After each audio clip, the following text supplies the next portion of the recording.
I'm CK. Today we've got a kit from Sebsongs. It's their polysequencer.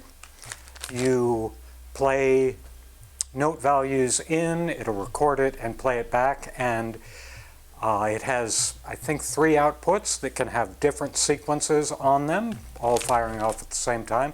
It also allows you to add accents, rests, and other things that we'll see when we get it put together. So, I hope you enjoy the video. Component bag, front panel, and PCB. Pick this up from thonk.co.uk, as I do many of my modules, and there's a UPC for, no, it's a QR, it's not a UPC, to find the build document when we get to that. Let's look at the front panel first, always the most interesting thing, because it's how we're going to live with the unit once we build it. It's aluminum. And let's see, we've got tempo and swing, memory divisions, clock in looks like play, stop, whatever, pause, and a couple of LEDs, I bet. Rest mode, tie, glide, and skip. Input, which is where we're going to feed the notes that we want to record in. Then gate, I assume, for playback. Then out. I don't know whether these are pots or not. We'll see in a couple of minutes.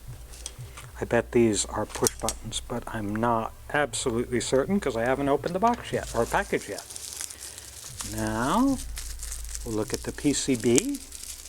This is Rev 4.1, so they've got, God! There, bring it, there, got it open. Whew, the struggle never ends. And my battery's gone dead on the upper camera, but we won't need it for that much more. Lots of surface mount already installed. Some electrolytic caps that they didn't install because they tend to get knocked over in shipment. Looks like we've got a daughter board here, Adafruit or Raspberry Pi or whatever it is. A bunch of resistors, some chips that I don't.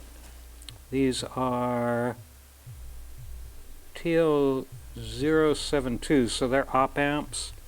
And then this is an MCP 6004, I don't know what that is, and then a transistor there. And on this side we've got it upside down. Oh, so these outs are all jacks. Interesting. Then there's some pots here, and there's memory division. I don't know, maybe that's some kind of interesting switch. It could be a rotary encoder. Don't know. So that's that. The board looks good, obviously all through hole plated because it's a modern board. And let's see what's in here. All the good stuff. Dump it all out. Another sticker. We've already got one of them on the wall, I think. Well, maybe not. I'll put it up on the sticker wall. Got some LEDs and electrolytic caps in there. Red, green, and yellow. Well, okay, I do see red, green, yellow. Power cable. Yeah, that was right. This is a big rotary encoder. Let me make sure if it's clicky or not. It should be clicky. That's what rotary encoders do, is click and tell. Oh no, wait. Yeah, there it goes, clicky. Oh, it's not a rotary encoder, it's a rotary switch. Then we've got, it's a Pico board that's got more intelligence on it for Raspberry Pi. Hardware, some knobs. They're not great knobs, they're just plastic press-ons. Jacks, Thonkacon jacks. One pot.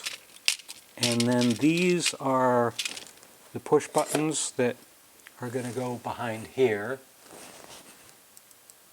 And they're, oh, okay, so they're modes. So they lock I think, even though I'm not feeling them lock, but I'm also not feeling them being momentary. So we'll sort that out when we put it all together. And they have little push button caps to go on them when we get to that point. So since most of it is surface mount already installed, this should be pretty quick to assemble. It'll probably take longer to play with it and find out all the interesting things it can do with the sequence. So we'll get the soldering iron heated up and start putting this thing together. So I went to Thonk's website and pulled up the build guide, such as it is. It's not very extensive, as you might expect for what we see here. So we're going to start with the capacitors. That's what they recommend. Let me put them in, let me put the electronics in that little bag there. In that little bin there, not bag. As you can see, it's pretty minimal. Let's take a look using my LED buddy at some of these LEDs.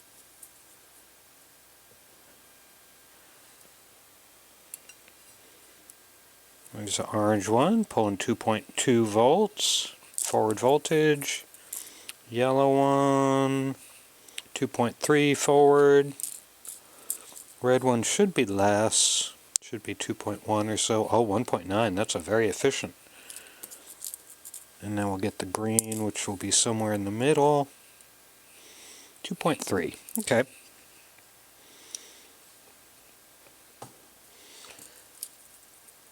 So the capacitors are, of course, polarity sensitive, and when I clip them out of the tape like this, I lose the long lead indication of the positive terminal, but we still have the white stripe for the negative, so it's not a big deal. And there's a plus sign on the board, and they're easy on. Oh, by the way, the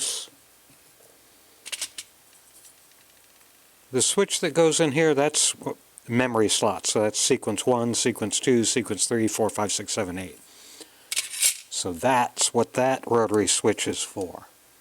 So I'm going to not solder that quite yet. I'm going to wait. Golly! iPad flopping around. Don't be flopping around, iPad. Why are you under there? Silly thing. Why is this doing this? There we go. Now we'll put the headers on, and we're going to do the power header, and it indicates where the red stripe should be, so we'll put the power header on the board just for a moment. Then we'll take our keyed connector and make sure when we install it, the red stripe will be on the correct side, and it is. So we can get the power header in there, and we'll kind of level this out halfway, solder one pin, let it cool, take a look. Actually, I won't, I'll just press on it behind the board and reheat that one piece, and it didn't have to move much at all. I'll solder these connections that we've done so far. And that's easy enough. Next, we're going to build up the little, oh wait, I need to trim these capacitor leads. Sorry, I was getting ahead. But we're going to build up the pin headers that will hold the little Raspberry Pi board on. Let's see if they cut them to the right size for me, which is always appreciated when they do. And they are cut to the right size, but that pin right there is all snaggly. Let me unsnaggle it. Now we're going to put the male pin headers in on both sides. Oops. Offset by 1. Made a mistake.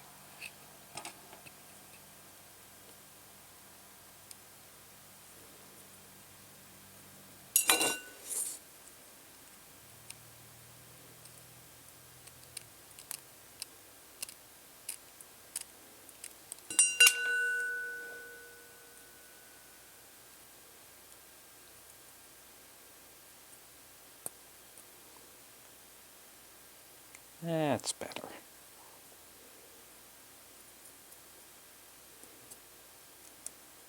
Now we're going to unwrap the Raspberry Pi thingy.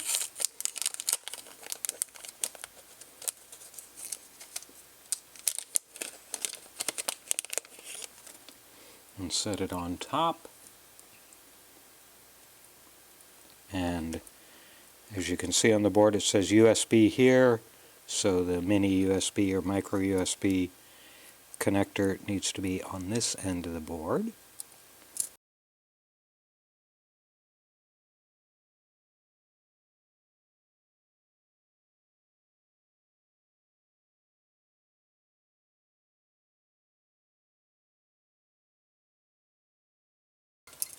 And that mounts the Raspberry Pi board. Now we're going to take the board back off right now, carefully, because we don't want to bend the pins, because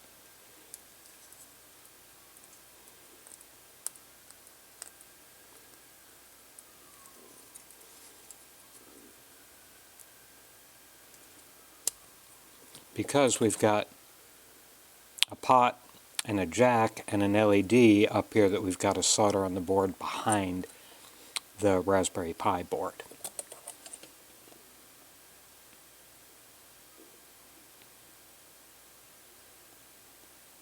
Now we're already up to pots and jacks.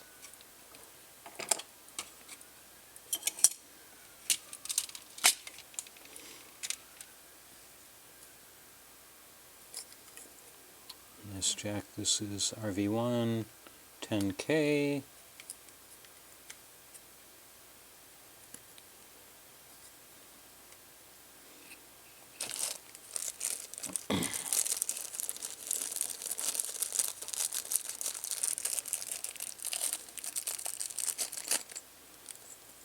The push buttons all have a little protrusion. I don't know if you can see that, but you can feel it with your fingertip. And the protrusion must face downward towards the jacks. That's what the instructions guide us to do. And there's a little nub printed on the circuit board indicating that also.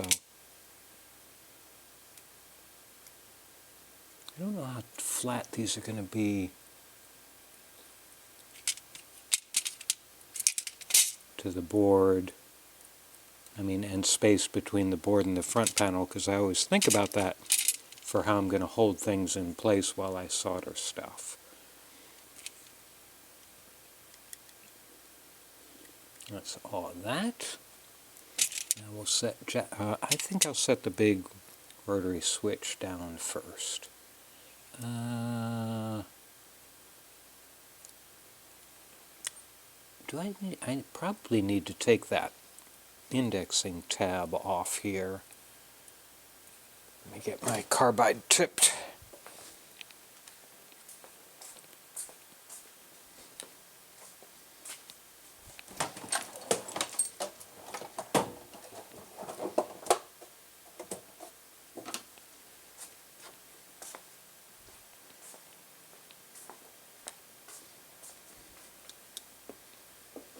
I have a pair of carbide jawed side cutters just for that kind of thing, because the carbide tip will never wear out.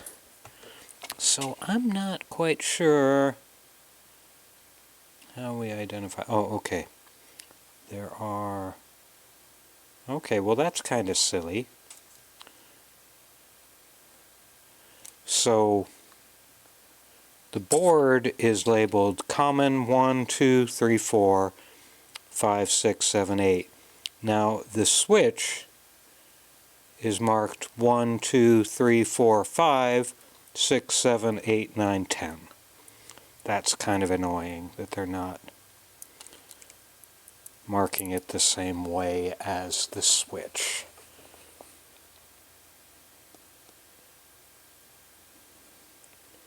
Let's see what I'm going to take a look here and see how they have the. We get a final picture. Guess that doesn't really matter, does it? Because is this indexed? Yeah, it is. So it's got to go this way, despite the fact that they number the pins here differently than the pins there. It's got to go this way because that is turned all the way counterclockwise, and that points up to 1. So that means, because this has got a half notch cut out, or half of the circle cut, a cylinder cut out, and it's got a notch in there, so that just means that this has got to go this way. Again, had they matched the, oops, one of my switches fell off.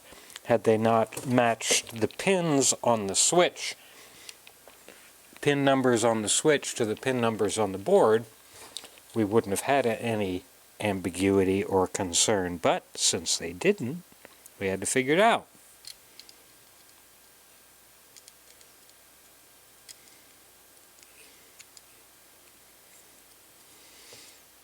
And I'm actually going to drop the LEDs on before I put the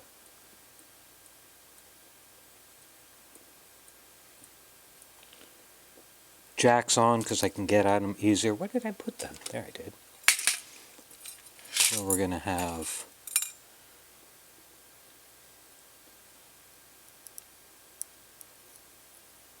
making sure we got this right, because there's a square side on the board. And then we've got red for recording, and green for playback.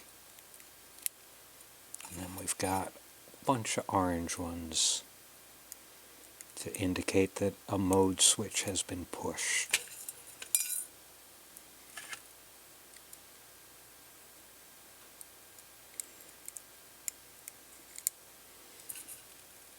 Because I really only want to put the front panel on once. I don't want to put it on, get some things aligned and soldered, pull it back off, get other things aligned and soldered. I like to do it all at once. Oh, so this was the board 4.1 rev is February 9th, 2023, so relatively recent. Now we'll put all the jacks on the board. Again, and my pointy thing. We'll drop everything on. We're not worried about the LEDs right now. They don't matter at this particular juncture.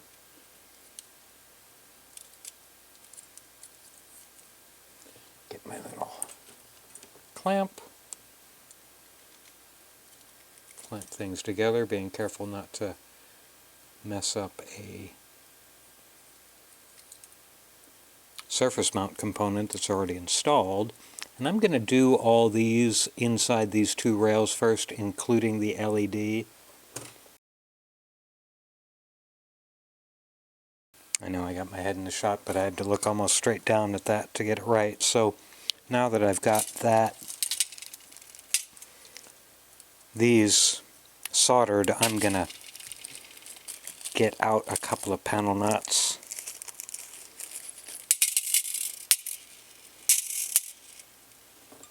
And just snug these down a little bit.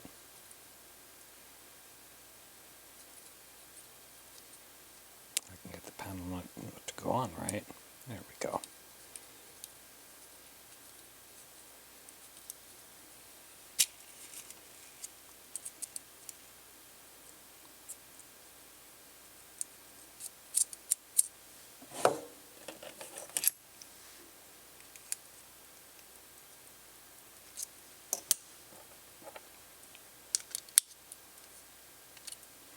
I'm going to do one jack down here.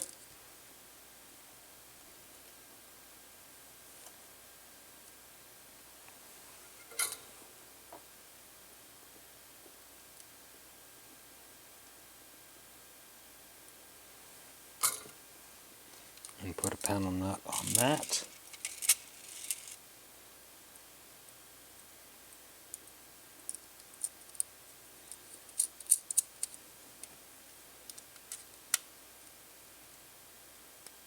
Now I can take that clamp off.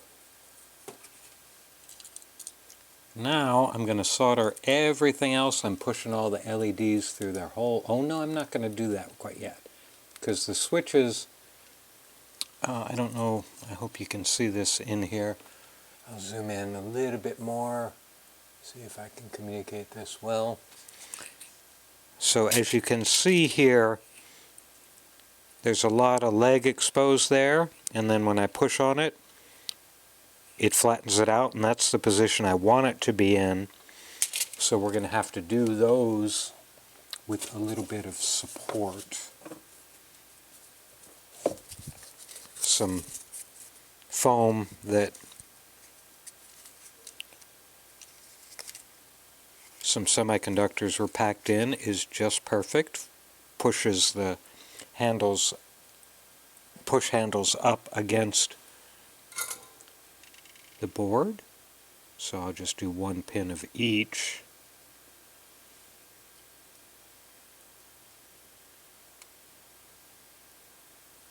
And now I can get rid of that piece of foam. And we've still got one more here, which I didn't have on the foam.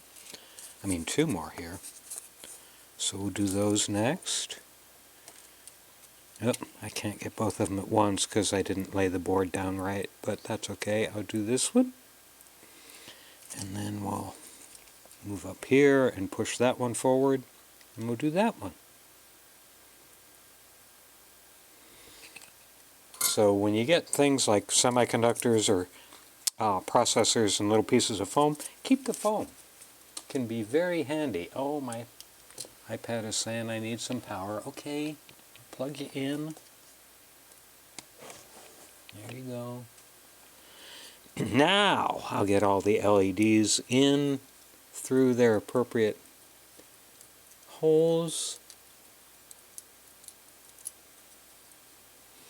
Flip my board over so I can have a place for these shafts to go into.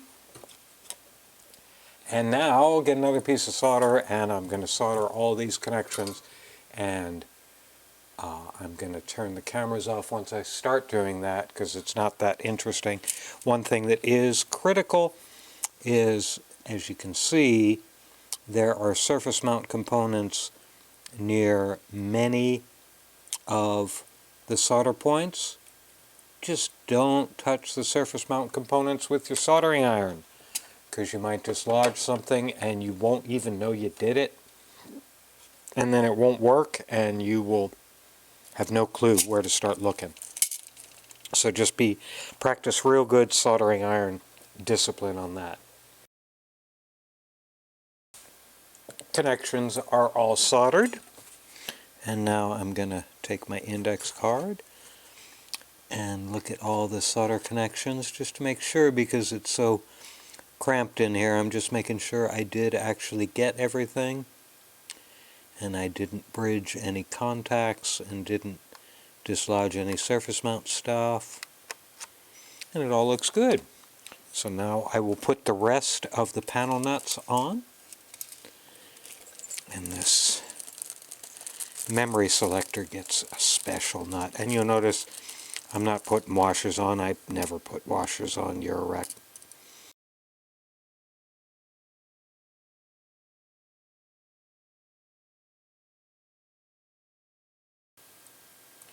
So all the panel nuts. Now we'll put our knobs on, and again we'll take our memory division knob. That works fine. 1 to 8. Tempo and swing knob.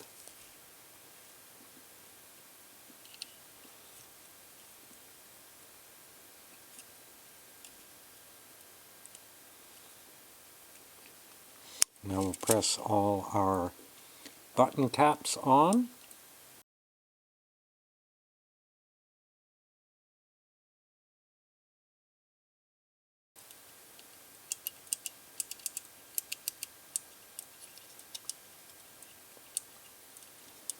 Okay, I've got the button caps on, and some of them are binding.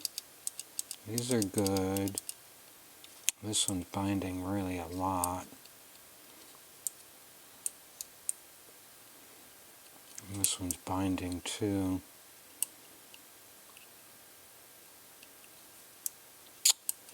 That's no good. They need to cut the holes bigger on this front panel.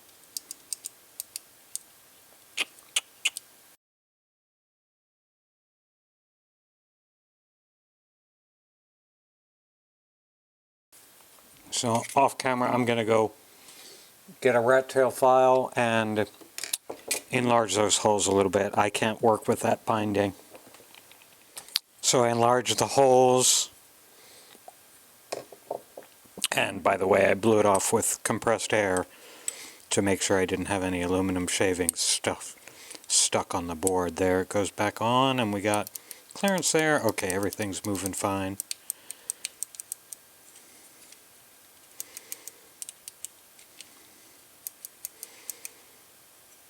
No, I couldn't have worked with that long term. Now I'll put all the nuts back on.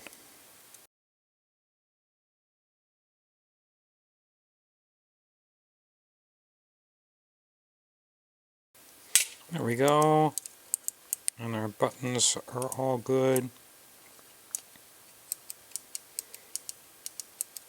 Put the knobs back on.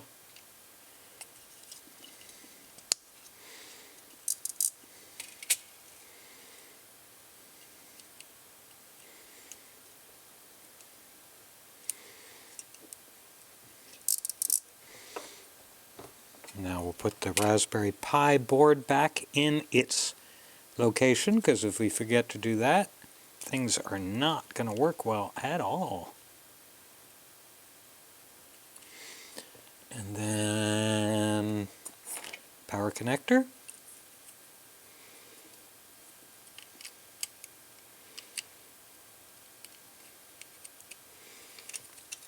And we're ready to put it in the rack. There's the front. There's the side. There's the back. The other side. The top. And the bottom. All ready to go.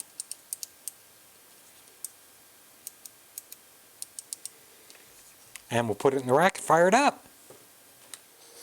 Okay, we're in the rack, and you might notice that it's a little different than in some of my videos. Things are already on, and you'll also notice that the knobs and the panel nuts, many of them, are off because I had to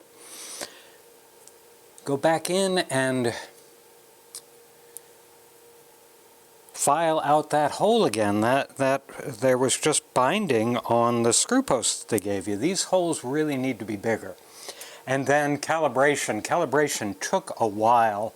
I'm not sure why, but I got it calibrated, so it's fine. So let's play a little bit. Let me see if I got my volume up. I do. So we'll do a record, and you'll watch the red LED come on, and you watch the step LED basically come on whenever I hit something. So here's...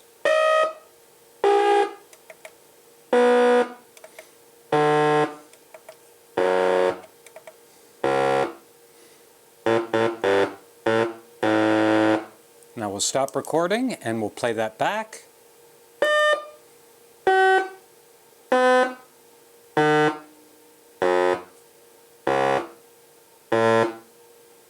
And we can change the tempo, of course.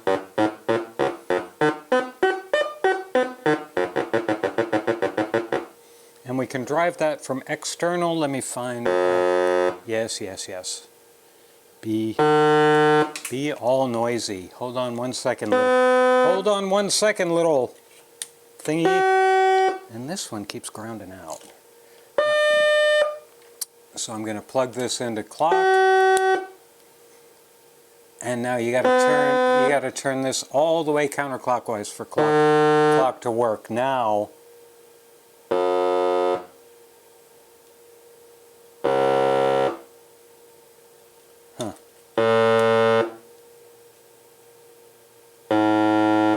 I'm not getting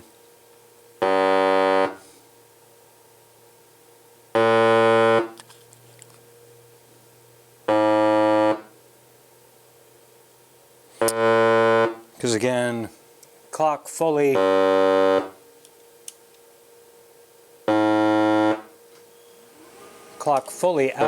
should be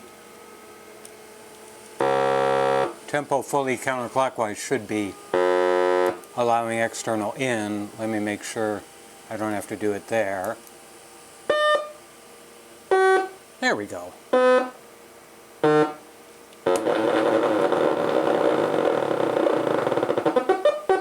So I'm changing that tempo with my LFO. So that's good. But you do have to have it stopped to turn this all the way to accept internal input. That's something you should certainly be aware of. Let's play this again with a little tempo.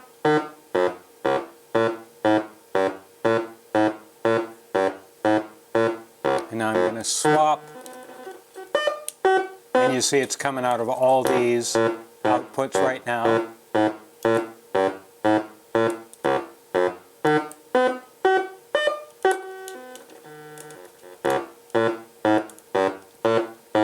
Stop that again.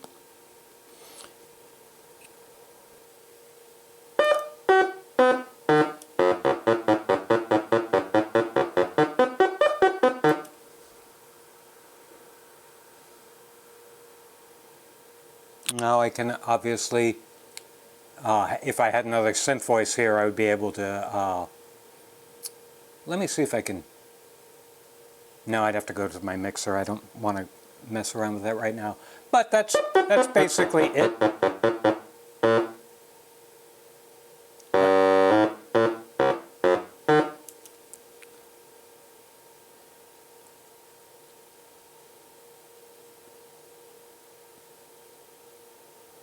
Oh, okay. I'm sorry. Now, if I want to do set channel 2 to sequence 3, that should have done that.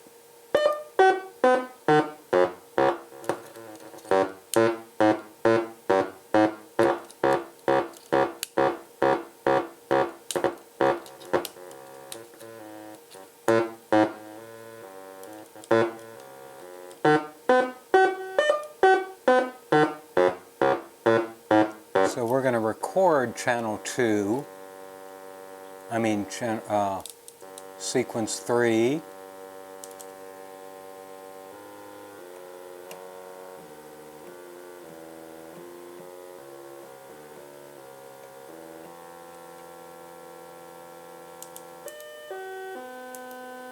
Now we'll take that out to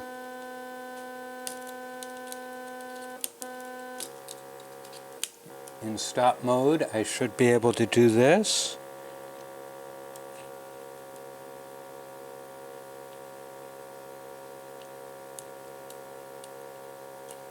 It should play that. So that's the sequence I just put in. Let's go back to the original sequence.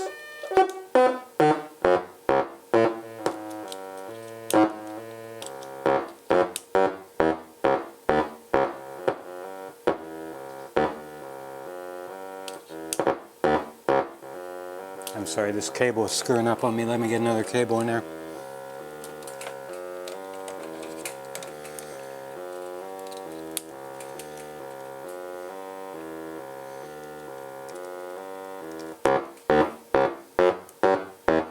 So that's sequence 3.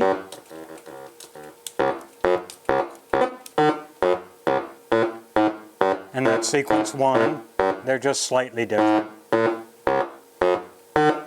But that's it. Again, there's a lot more to do this when you're recording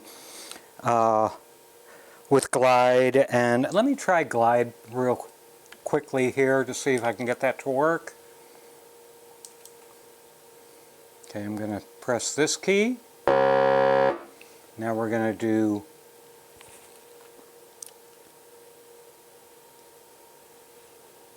Glide to this. Then we're going to glide to this. Let's see what that did.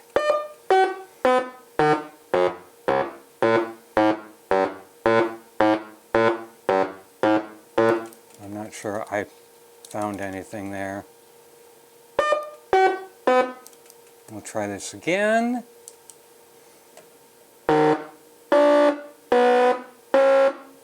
Do a glide.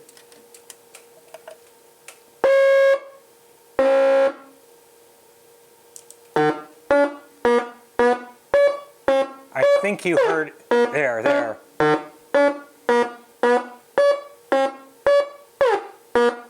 Let me slow it down a little bit.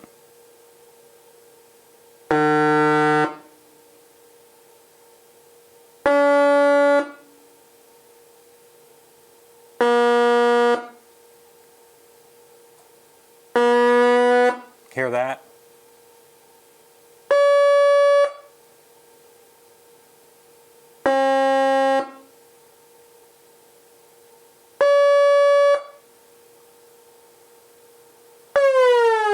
There we go. So you get a sense for that, and then again you can set the various parameters to what your you can use output 3 as a clock divider, and these two can feed from sequences. This one can feed from a sequence too. But that's it. As you saw, very quick build because there wasn't a lot to do.